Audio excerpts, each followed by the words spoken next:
예수님께서 이 땅에 사람으로 오셔서 33년 반을 사셨습니다. 근데 예수님께서 육체를 입고 이 땅에 사시는 동안 두 가지 목적 아래서 이 땅에서 삶을 사셨습니다. 첫 번째는 33년 반 동안 나와 여러분이 온 인류가 하나님의 말씀을 지켜야 되는데 우리는 연약해서 죄성을 가지고 있기 때문에 지킬 수 없으니까 예수님께서 33년 반 동안 우리 대신 하나님의 율법, 하나님의 말씀을 지켜주셨습니다. 의인의 한 날은 바로 악인의 첫날이라고 그랬어요.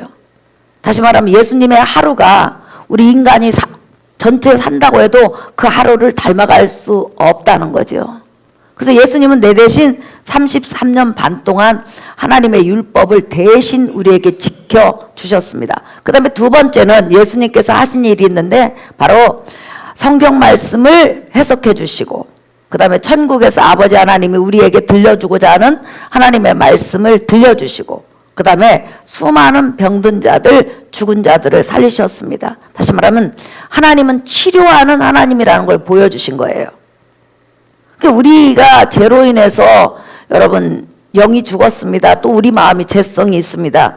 이것을 완전히 치료하는 날은 이 땅이 아니고 부활 때 우리 죽을 육체도 완전히 치료해서 영화로운 몸이 되고 그 다음에 우리 죄성이 있는 마음도 치료하셔서 죄성이 없는 영화롭고 거룩하고 신령한 마음으로 변하게 할 뿐만 아니라 머리에서 발끝까지 예수 그리스도 형상을 담는 그런 사람으로 완벽하게 치료하는 걸 여러분 믿으시면 아멘 합시다. 그래서 하나님은 치료하는 하나님이다 그랬어요. 그래서 우리가 이 땅에 살아가는 동안 지금 오늘 보니까 기침으로 굉장히 고생하는 분도 많고 또 아침 일부 예배 때 우리 최정숙 권사님 와갖고 목사님 병원에 갔는데 저 갑상선 암이래요. 그래서 6월 달에 수술하니까 꼭 저 기도해 주세요. 그래서 제가 기도해 주면서 그랬어요. 권사님 걱정하지 마세요. 주께서 우리 권사님을 사랑하셔서 분명히 저는 치료해 주실 걸 믿습니다. 그래서 염려하지 마세요 하고 안수 기도를 해줬어요. 그러니까 우리가 완벽하게 하나님 앞에 치료받는 날은 부활 때다. 예수 그리스도 공중 재림할 때다. 그렇게 우리가 믿을 수가 있습니다. 이렇게 예수님은 이 땅에 오셔서 내 대신 하나님의 법을 지켜주셨고 그 다음에 또 하나는 우리로 하여금 하나님 앞에 은혜 받을 수 있도록 말씀을 가르쳐 주시고 또 천국 말씀을 주시고 그 다음에 치료함으로 우리가 나중에 완벽한 사람으로 변화되는 것을 알려주셨습니다.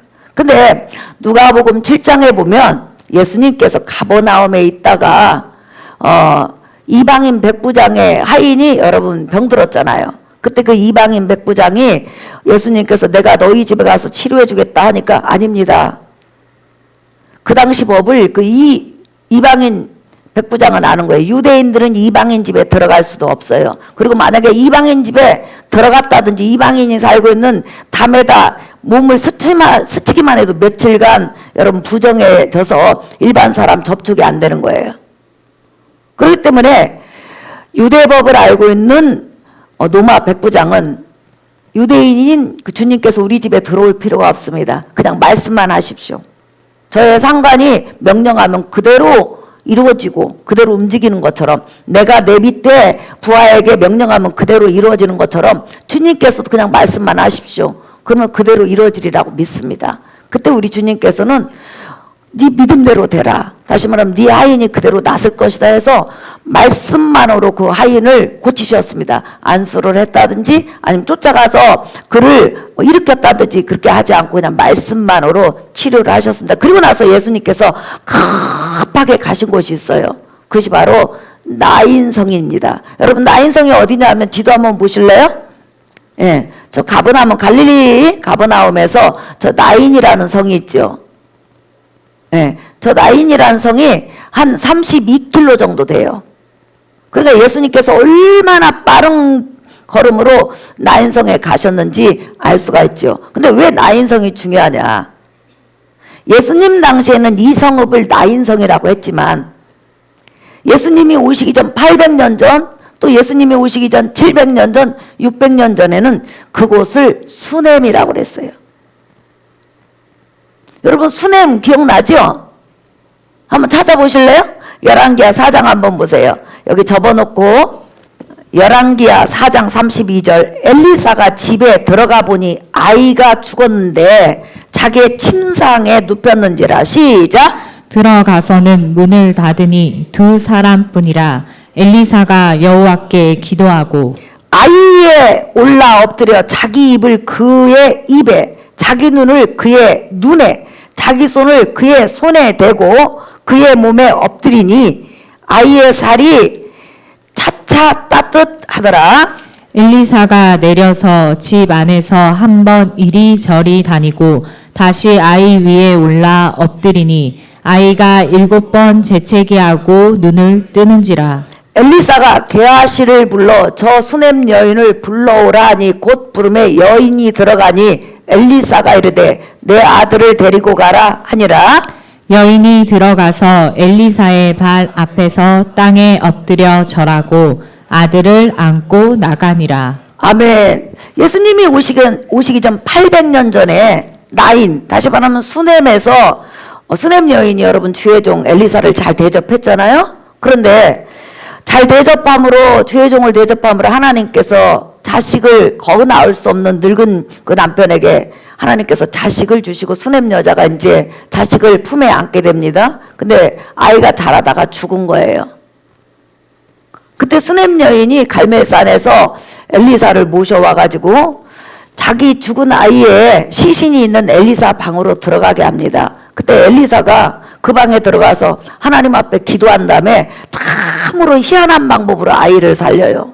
갑자기 시신 위에 딱 올라가더니, 시신 위에 시체 위에 올라가더니 눈을 눈에 맞추고 입을 입에 맞추고 귀를 귀에 맞추고 가슴을 가슴에 맞춘 다음에 그리고 나서 한참 있다가 다시 내려와 가지고 다시 올라가서 또 시신하고 같이 있으니까 그 몸이 점점 따뜻해져 가지고 아이가 살아났어요. 근데 여러분 참으로 이상한 거 못 느끼세요? 성경이 있다가 엘리사의 스승 엘리야도 똑같은 방법으로 아이를 살려요. 열왕기상 17장에 보면 엘리야가 가뭄을 당해서 북이스라엘 떠나서 시돈 땅 사르밧으로 가잖아요. 근데 사르밧 여인의 아들이 죽어요. 그때 엘리야가 똑같이 그 시신 위에 올라가 가지고 2번, 3번 올라가 가지고 그 아이가 살아나는 걸 볼 수 있어요. 그러니까 북쪽 이스라엘 선지자들은 죽은 사람을 살릴 때는 꼭 시신 위에 올라갔다는 거예요. 여러분 시신 위에 올라가는 것이 얼마나 무서운지 모르지요. 저는 염 같은 거 옛날에는 염을 많이 했어요. 염 같은 거 하고 또 시신 죽은 것도 많이 봤어요. 그런데 여름날 병으로 죽잖아요. 암으로 죽는다든지 뭘로 죽으면요 시신 냄새가 엄청 나요. 그게 말로 알 수가 없어요. 그런데 그런 시신 위에 올라가가지고 입을 맞추고 귀를 맞추고 가슴을 맞추는 이런 행위를 북쪽 이스라엘 선지자들은 죽은 사람이 있을 때 그렇게 살렸다는 거예요. 그 왜 그랬을까요? 바로 북쪽은 하나님을 제대로 섬기지 않고 죄악의 하늘까지 찼단 말이에요. 그래서 죽은 사람을 살릴 때 다른 사람의 생명이 들어가야만이, 다른 사람이 시신 위에 올라가서 자기 생명을 내놓아야만이 북쪽 이스라엘 민족의 죄가 사해지고 하나님의 은혜가 임해서 북쪽 이스라엘이 살아난다는 것을 미리 보여줬을 뿐만 아니라 800년 후에 수넴 땅 나인성에 오시는 예수 그리스도께서 그 수넴성에, 다시 말하면 나인성에 이적을 베푸신 다음에 그 다음에 그분도 십자가에서 나인성 사람뿐만 아니라 수넴성 사람 또한 온 인류의 죄를 위해서 자기 목숨을 전부 다 내놓을 것을 미리 800년 전에 보여준 거라는 거죠. 그러니까 시신 위에 올라간다는 것은 내 목숨을 내놓는다는 말이에요.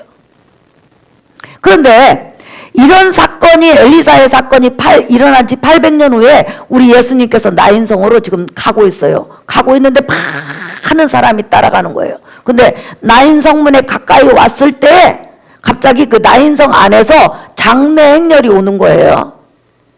근데 보니까 막 대성통곡하고 울어요. 누가? 바로 그 장래의 주인공은 누구냐면 청년인데 그 청년이 과부의 아들이고 독자인 거예요. 그러니까 과부에게는 아들 하나밖에 없잖아요. 그러니까 얼마나 여러분 대성통곡하고 울어요. 지금은 과부가 됐든 뭐가 됐든 일을 하면 먹고 살 수 있는 사회보장제도가 있었지만 그 당시에는 남편이 죽고 자식이 죽고 홀로 남으면 먹고 살 수 있는 그런 것이 막막할 때란 말이죠. 그리고 누구한테도 마음을 여러분 놓을 수가 없잖아요. 그 자식 하나 보고 살아왔는데 그 자식이 없어져 버리면 어때요? 얼마나 슬프고 얼마나 마음이 아프겠어요. 예. 그래서 우리 예수님께서 지금 나인성으로 들어가려고 하고 장례행렬은 나오는 그 찰나에 만났습니다. 그때 우리 예수님께서 과부에게 하신 말씀을 한번 들어봐요, 여러분. 자, 누가복음 7장으로 넘어가요. 12절부터 13절까지 한번 보겠습니다. 자, 읽어봅시다. 시작! 성문에 가까이 이르실 때 사람들이 한 죽은 자를 메고 나오니 이는 한 어머니의 독자요 그의 어머니는 과부라. 그 성에 많은 사람도 그와 함께 나오거늘 13절 시작! 주께서 과부를 보시고 불쌍히 여기사 울지 말라 하시고. 예. 지금 아들을 먼저 보낸 과부가 대성통곡하고 울고 있어요. 근데 예수님께서 그 장례행렬을 가까이 가신 다음에 갑자기 과부를 보시면서 울지 마라 그러는 거예요. 지금 대성통곡하고 울고 있는 과부에게 울지 마라. 그 사람들이 여러분 얼마나 의아하겠어요. 지금 아들이 죽어서 울고 있는데 울지 마라고. 그럼 예수님이 울지 말라고 한다는 것은 뭐예요? 네 눈물 그치게 하고 살려주겠다는 거죠. 그러더니 울지 말아라 이렇게 말씀하시고 그리고 나서 관에다 손을 대시고 그 다음에 그 관에 누워있는 죽은 청년에게 청년아 내가 너에게 말하노니 일어나라 하는 순간에 그 죽은 자가 일어나서 앉아서 말을 하고 그 다음에 하나님 앞에 영광 돌린 것을 우리가 볼 수 있죠. 그때 그 예수님의 표적과 이적을 통해서 많은 사람이 보았는데 뭐라고 지금 여러분 그들은 고백하고 있냐면 여러분 16절 한번 보실까요? 우리 같이 읽어봅시다. 시작! 모든 사람이 두려워하며 하나님께 영광을 돌려 이르되 큰 선지자가 우리 가운데 일어나셨다 하고 또 하나님께서 자기 백성을 돌보셨다 하더라. 예, 예수님께서 청년을 살리는 것을 보시더니 사람들이 우리가 기다려온 큰 선지자가 오셨다. 하나님이 우리를 돌보기 시작했다. 돌아보기 시작했다 하면서 하나님 앞에 영광을 돌렸어요. 자, 이 본문을 통해서 우리에게 주시고자 하는 음성이 뭐예요? 예수님이 누구냐는 거예요. 예수님은 바로 창조주 하나님이세요. 그래서 그 입에서 말이 딱 나오면 그대로 이루어지는 거예요. 여인한테 울지 마라. 더 이상 울지 마라. 그리고 나서 그 여인의 문제인 그 아들에게 일어나라 하니까 그 말씀 한마디로 죽은 자가 살아나는 거예요. 이 세상에서는 있을 수 없는 일이에요, 여러분. 어떤 사람이 말을 딱 했을 때 그 말이 그대로 이루어지는 경우는 없어요. 불가능한 일은 이루어질 수가 없다는 거죠. 근데 우리 주 예수 그리스도는 육신을 입고 있지만은 바로 창조주 하나님이세요. 그래서 그 입에서 나오는 말씀은 입에서 딱 나가는 순간 그 말씀이 그대로 이루어지는 거예요.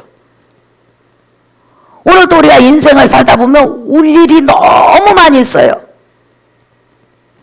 가슴을 치면서 울 일이 많이 있어요. 근데 어느 날 내가 기도하다가 말씀을 듣다가 길을 걷다가 간증을 듣다가 주의 음성이 내 마음에 들려오는 거예요. 더 이상 두려워하지 말아라. 더 이상 아파하지 말아라. 더 이상 울지 말아라. 이런 음성이 내 마음에 확 들려오면 그 음성과 더불어서 하나님은 그 문제를 해결하시는 거예요. 그러니까 우리 인간으로서는 할 수 없으되 사람으로는 할 수 없으되 하나님은 무엇이든지 가능해요. 왜냐하면 신이기 때문에 그래요. 믿으시면 아멘 합시다. 여러분 오늘 우리 주보 보면요.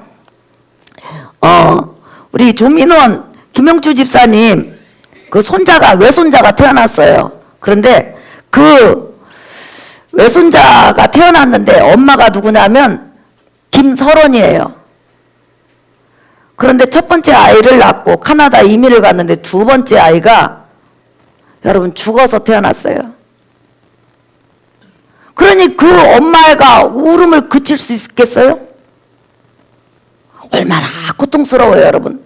세상에서 아무리 위로를 한다고 해도 위로가 안 되는 거예요.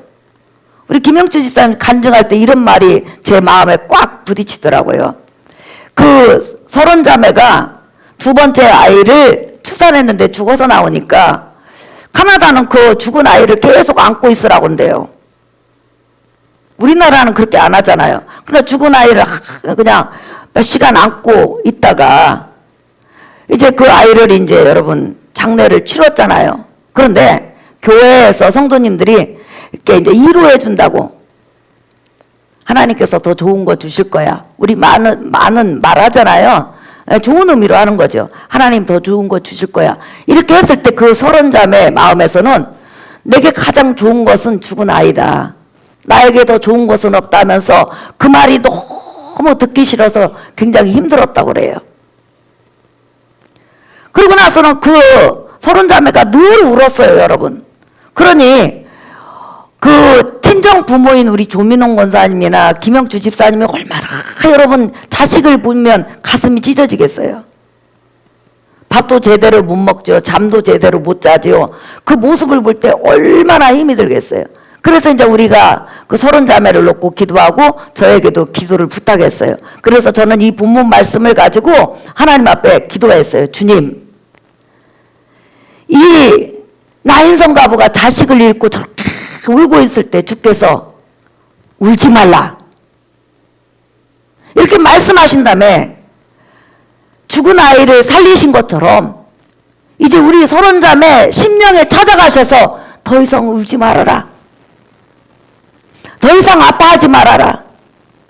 그리고 내가 그 아픔을 대체할 수 있는 아기를 주겠다. 이렇게 말씀하셔서 그 심령의 눈물이 끊어지고 새로운 생명으로 기뻐하고 감사하고 하나님을 찾게 하소서 하면서 이 누가복음 7장 11절에서 17절 말씀을 가지고 붙들고 기도했어요. 근데 어느 날 하나님께서 놀랍도록 역사하셔서 정말 우리 서른 자매가 임신을 했어요. 그래가지고 굉장히 막 위기가 있었어요. 갑자기 배가 막 뒤틀리고 병원에 갔는데 의사를 못 만나서 정말 어려울 때 있었어요. 그때 막 우리들 여러분 금요철 앞에 통성 기도했잖아요. 그런데 여러분 하나님께서 그 위기 때마다 더 이상 네가 울면 안 돼 하시면서 그 마음에 평안과 은혜를 주셔가지고 이번에 이렇게 아기가 낳는데요. 아기 사진을 봤더니 대장군이에요. 그래서 하나님 앞에 제가 너무 감사했어요. 주님, 서른 자매에게 다가가셔서 더 이상 아파하지 말아라. 울지 말아라. 내 딸아, 내가 너를 사랑하니까 네 아픔을 메꿀 수는 아가 주겠다 하시면서 주셨다는 거예요. 오늘도 우리가 인생을 살아가면서 내 곁에 있는 사람뿐만 아니라 물질이나 또 여러 가지를 잃어버림으로 해서 정말 내 마음이 아프고 분노가 차고 힘들고 고통스러울 때가 있어요. 근데 오늘 이 말씀을 통해서 주께서 더 이상 울지 말아라. 더 이상 아파하지 말아라. 더 이상 고민하지 말아라. 그리고 내가 새로운 곳으로 채워주겠다는 그런 하나님의 음성이 여러분에게 있기를 예수의 이름으로 축복합니다. 그런데 여러분, 아무리 우리가 믿는 신이 전능한 신이라 할지라도 능력은 있는데 우리를 불쌍히 여기지 않는다면 우리는 끝장나는 거예요. 근데 오늘 본문에서 강조하는 단어가 있어요. 자, 여러분 7장 13절 한번 보세요. 읽어볼까요? 시작! 주께서 과부를 보시고 불쌍히 여기사 울지 말라 하시고. 그렇죠. 다시 한번 읽어볼까요? 시작! 주께서 과부를 보시고 불쌍히 여기사 울지 말라 하시고. 네. 우리 주님께서는 우리 사람들을 불쌍히 여기신다는 거예요. 제가 오늘 일부 때도 우리 두브라 권사님하고 아이들이 왔더라고요. 네. 그런데 비유를 하면서 그랬어요. 부모는 말이에요. 아이가 속을 썩혀도 뒤돌아서면 불쌍해. 아이가 으름장 논다고 밥을 안 먹고 학교를 가도 하루 종일 마음이 안 좋고 불쌍해. 직장 갔다 와서 피곤해서 쓰러져서 자는 모습을 보면 불쌍해요. 어쨌든 부모는 자식을 보면 잘 돼도 불쌍하고 안 돼도 불쌍하고 많이 안 되면 더 많이 불쌍하고 병들면 더 많이 불쌍해요. 그냥 차라리 내가 아파버리지 할 정도로 불쌍히 여겨요. 재성을 가진 인간도 자기 자식을 그렇게 불쌍히 여기는데 우리를 창조하신 하나님은 우리를 불쌍히 여기고 궁일히 여기는 것을 여러분 믿으시기를 예수의 이름으로 축복합니다. 그러니까 우리가 신앙생활하면서 하나님 앞에 나올 때 주님은 나를 항상 불쌍히 여긴다. 항상 나를 궁일히 여긴다. 나를 가여이 여긴다는 그 믿음을 가지고 나오시기를 예수의 이름으로 축복합니다. 그렇기 때문에 예수께서 내 인생을 살아주신 거예요. 그러니까 우리 하나님의 눈은 예수 그리스도 안에 딱 들어오는 순간에 하나님의 거잖아요. 그러면 그냥 궁일의 눈으로 보는 거예요. 사랑의 눈으로 보는 거예요. 그래서 우리는 예배 나올 때 쓰러졌던지 시험에 들든지 뭘 했든지 상관없이 부모가 자식을 불쌍히 여기는 것처럼 뒤돌아서면 불쌍한 것처럼 하나님은 언제나 나와 여러분을 불쌍히 여긴다.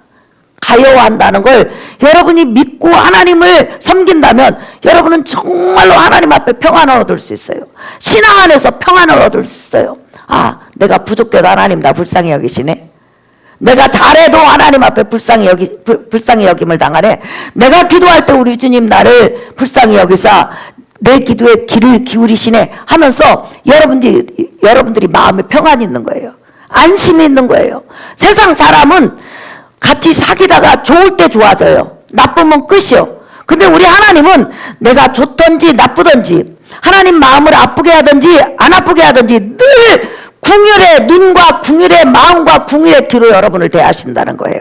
믿으시면 아멘 하십시다. 우리 주 예수께서 베드로가 여러분 자기를 부인해도 베드로 있는데 가잖아요. 그리고 나서 베드로의 손을 잡아주시고 베드로를 위로하시잖아요. 그분이 바로 예수 그리스도를 믿는 나와 여러분의 아버지요 하나님이세요. 믿으시면 아멘. 우리가 요한복음 11장 한번 보세요, 여러분. 요한복음 11장 33절. 우리 같이 한번 읽어볼까요? 시작! 예수께서 그가 우는 것과 또 함께 온 유대인들이 우는 것을 보시고 심령에 비통히 여기시고 불쌍히 여기사. 네, 그렇죠. 지금 나사로가 죽은 지 나흘이 돼서 무덤에 있어요. 근데 마리아가 예수님을 보면서 한없이 우는 거예요. 예수님이 조금 일찍 오셨더라면 우리 오빠가 죽지 않았을 텐데 나에게 있던 오빠가 내 곁에 있는 오빠가 떠나갔습니다 하면서 그 오빠를 잃어버린 슬픔 때문에 울고 사람들이 우는 거예요. 그때 우리 예수님께서 불쌍히 여기셨다고 그랬어요. 예수님이 죽은 자를 살리는 능력까지는 아직 마리아는 경험하지 못했어요. 예수님을 사랑했지만 경험하지 못하고 믿지 못해요. 믿음이 없다 할지라도 예수님을 사랑하고 예수님 앞에 나온 마리아를 주님은 불쌍히 여기시고 사람들을 불쌍히 여기셨다고 그랬어요. 그러니까 우리가 신앙생활 하면서 나의 하나님, 나의 주는 나를 불쌍히 여기시고 나를 가여이 여기시고 언제나 은혜와 궁일로 다가온다는 것을 여러분이 믿고 신앙생활을 하셔야 돼요. 믿으시면 아멘. 그게 바로 우리 믿음이라는 거예요. 사랑하는 성도 여러분, 설교 결론이에요. 예수 그리스도는 말씀 한마디로 무엇이든지 할 수 있는 창조주라는 거예요. 울지 마라. 그러면 우리 눈물을 그치게 하시는 거예요. 살아나라. 그러면 살아나는 거예요. 그 창조주 하나님이 나와 여러분의 주님인 줄 믿습니다. 그뿐만 아니라 전지전능한 능력을 가지셨지만 그분은 나를 사랑의 눈으로 사랑의 귀로 뜨거운 심장으로 만난다는 거예요. 대제사장은 가슴에 흉패 이스라엘 12지파를 가슴에 안고 하나님 앞에 나가요. 그리고 나서 하나님 앞에 가슴을 보면서 내 가슴에 있는 이 지파들, 이 이스라엘 민족들, 하나님의 백성을 하나님 궁일이 여기서 하면서 자기 가슴에서 이스라엘 12지파를 구약 성경에 보면 놓지 않아요. 마찬가지로 대제사장이신 예수 그리스도는 항상 우리를 가슴에 품고 세례 요한을 가슴에, 사도 요한을 가슴에 품은 것처럼 품고 늘 하나님 앞에 내가 피로 값주고 산 이 자녀를 불쌍히 여기세요, 도와주세요, 은혜 주세요 하면서 우리를 위해서 중보기도 하시는 분이에요. 그렇기 때문에 우리는 삼중의 궁일함을 입는 거예요. 아버지 하나님도 불쌍히 여기고, 예수님도 나를 불쌍히 여기고, 성령 하나님도 나를 불쌍히 여기기 때문에 우리가 세상 끝날까지 그 불쌍히 여김 속에서, 궁일이 여김 속에서 우리가 살아가는 거예요. 그러니까 나와 여러분은 세상이 매정하다고 할지라도, 매몰차게 나한테 돌아선다 할지라도 여전히 내 곁에서 따뜻함과 온유함으로 나를 사랑하시고 나를 불쌍히 여기시고 잠잠히 내 곁에서 서 계시는 그 하나님이 있으니까 그 하나님을 바라고 승리하시기를 예수의 이름으로 축복합니다. 이번 한 주간도 하나님의 크신 궁일과 여러분 불쌍히 여기는 그런 은혜가 나타나서 이제 그만 울어라, 이제 그만 두려워하지 말아라 하면서 이루하시는, 또한 기적을 베푸시는 그런 은혜가 있기를 예수의 이름으로 축복합니다. 하나님의 사랑을 사모하는 자, 그 후렴 보면 하나님 사랑의 눈으로 나를 바라보시고 믿으시면 아멘. 하나님 사랑의 귀로 내 기도를 들으시고 하나님 사랑의 심정으로 나를 안으시고 믿으면 아멘. 우리 찬양 올려드리겠습니다.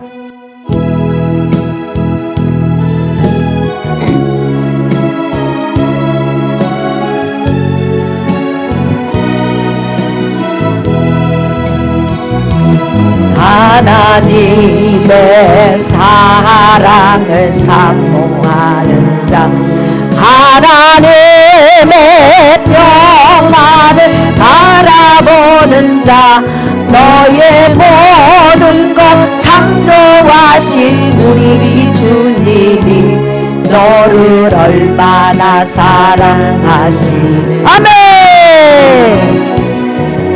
하나님께 찬양과 경배하는 자, 하나님의 선하심을 닮아가는 자, 너의 모든 것 창조하신 우리 주님이 너를 자녀 삼으셔 아멘. 하나님 사랑의 눈으로 너를 어느 때나 바라보시길 할렐루야.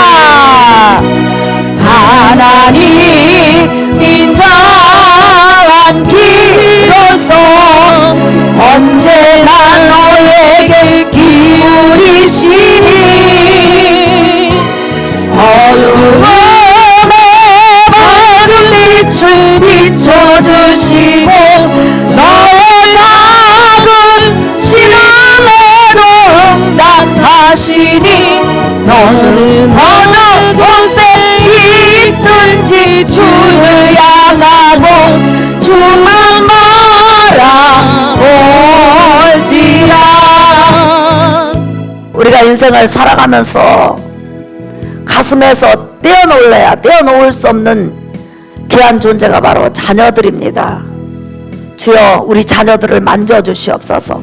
영혼육을 만져주시옵소서. 주 앞에 돌아오게 하시옵소서. 주 앞에 세워지게 하시옵소서. 지금 어려움을 당하오니 주여 은혜를 베푸소서. 만져주소서. 기도하십시다. 그 다음에 두 번째로 선거를 앞두고 있는데 좋은 지도자들, 하나님을 대항해서 싸우는 지도자가 아닌 하나님의 법을 존중하고 연약한 백성을 돌아볼 수 있는 그런 지도자를 뽑게 해달라고 이 두 가지 놓고 주여 한 번만 물어나며 기도하겠습니다.